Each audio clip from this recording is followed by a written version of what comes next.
So quantum theory of atom की अगर बात करें तो क्वांटम थ्योरी ऑफ एटम कहती है कि ओनली दो electrons are permitted in the atom whose angular momentum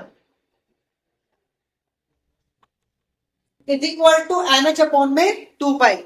यानी वो ही इलेक्ट्रॉन्स आपके एटम में रहेंगे जिनका एंगुलर मोमेंटम NH अपॉन 2 पाई के इक्वल होगा। ऐसे यहां पर क्या है, प्लैंक्स कांस्टेंट। क्लियर है।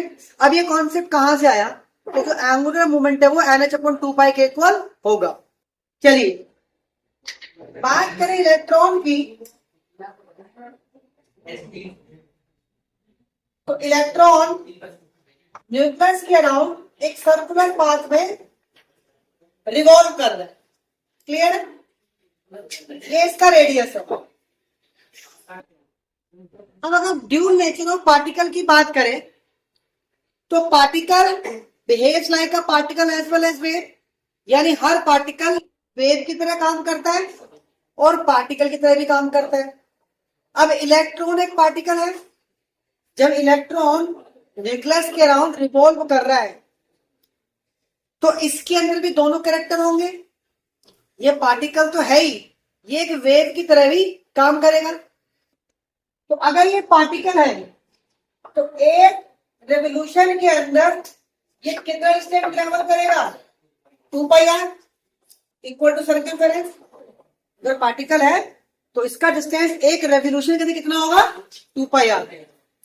बट अगर ये वेव की तरह एक्ट कर रहा है तो ये ट्रेवल कैसे करेगा, कुछ इस तरह वेव बनाते हुए।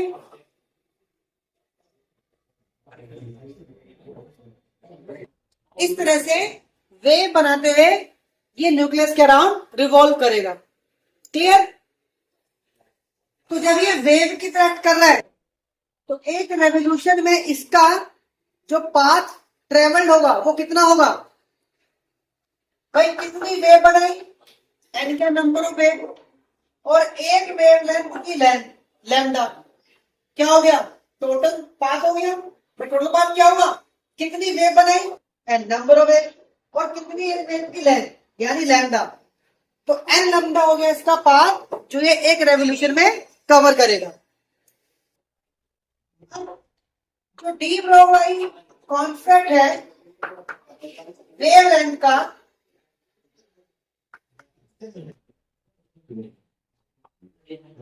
हम कर चुके हैं ड्यूल नेचर ऑफ मैटर में कि जो पार्टिकल वेव की तरह बिहेव कर रहा है उस पार्टिकल की wavelength according to de Broglie lambda equal to H upon में एमवी। ये वैल्यू यहां पुट कर दी लो, 2 पाई इक्वल टू लैम्डा की वैल्यू एच अपॉन में एमवी। यहां से आ गया MV R is equal to upon में 2 pi. What is MV R, MV आपका मोमेंटम हो गया, मोमेंटम इनटू आर क्या हो गया, एम द मोमेंटम, यानी एल की वैल्यू क्या आ गई, एनएच अपॉन में 2 पाई। तो जो हम कॉन्सेप्ट लेके चल रहे थे क्वांटम थ्योरी ऑफ एटम का कि angular momentum equal to NH 2 pi होना चाहिए इलेक्ट्रॉन का, तभी वो आपका एटम में परमिटेड है। तो हमने प्रूव कर दिया कि इलेक्ट्रॉन न्यूक्लियस के अराउंड घूम रहा है एटम के अंदर तो उसका एंगुलर मोमेंटम NH अपॉन 2 पाई के इक्वल होगा। क्लियर है। अब इसी क्वांटम थ्योरी के बेस पर नील बोर ने अपना एटॉमिक मॉडल रिप्रेजेंट किया। क्या है वो,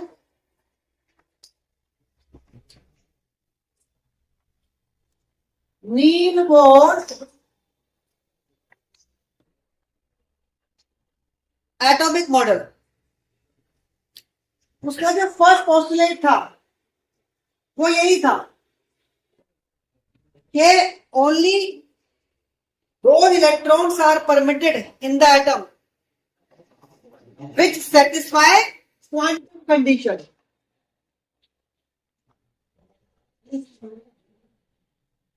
यानी इलेक्ट्रॉन का angular momentum NH upon 2 pi equal होना चाहिए।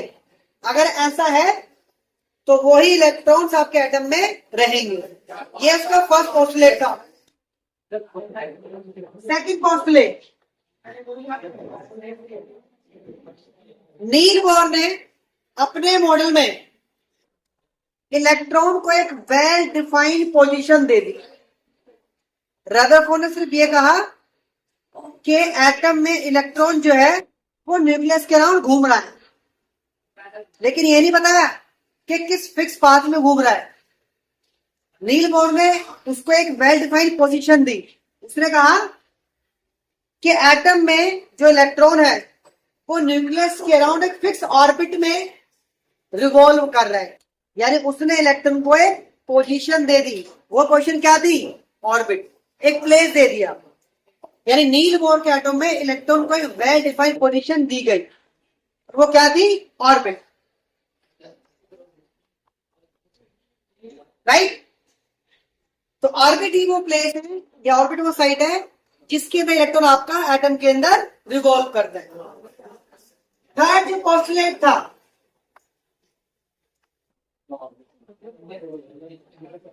कि एटम प्रोड्यूसेस लाइन स्पेक्ट्रम। इसने कहा कि स्पेक्ट्रम तो प्रोड्यूस करता है, लेकिन कैसा प्रोड्यूस करता है? लाइन स्पेक्ट्रम, कॉन्टिन्यूस नहीं है लाइन स्पेक्ट्रम है। यानी कंडीशनल केस है कि स्पेक्ट्रम तो प्रोड्यूस करेगा, नहीं कैसे करेगा? Line spectrum. तो उसके 3 पोस्टुलेट थे, लेकिन इन 3 पोस्टुलेट के बावजूद भी उसका ये मॉडल भी फेल हो गया। रदरफोर्ड का तो फेल हुआ था, नील बोर का भी फेल हुआ। क्यों फेल हुआ? क्या ड्रॉबैक्स है? तो पहले ड्रॉबैक्स की अगर बात करें तो उसका पहला ड्रॉबैक्स था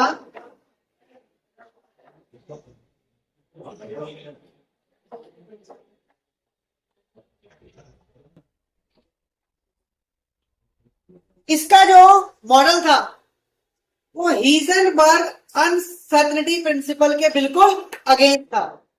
किसी को ध्यान है क्या है प्रिंसिपल? ये हीजनबर्ग अनसर्टेनिटी प्रिंसिपल केमिस्ट्री पढ़ा होगा।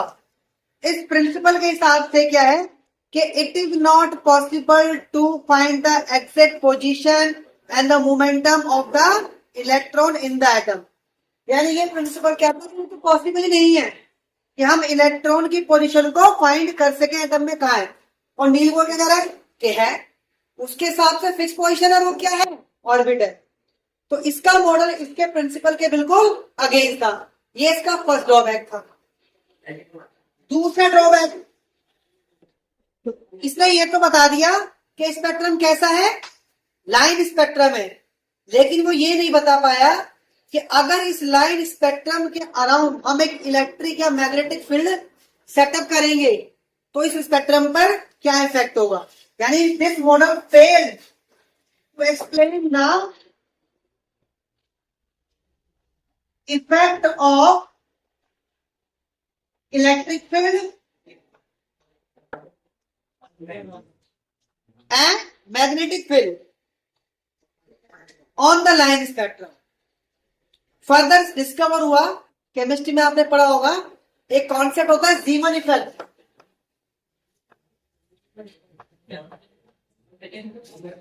जीमन इफेक्ट, इसमें पूरा बताया गया है कि किस तरह लाइन स्पेक्ट्रम आपका स्प्लिट हो जाता है when a magnetic field is set up around the line spectrum. लेकिन नील बोर का जो मॉडल था वो टोटली फेल्ड था to explain the effect of electric and magnetic field on the line spectrum. तो ये 2 ड्रॉबैक थे जिसकी वजह से मॉडल भी आपका फेल हो गया। क्लियर है?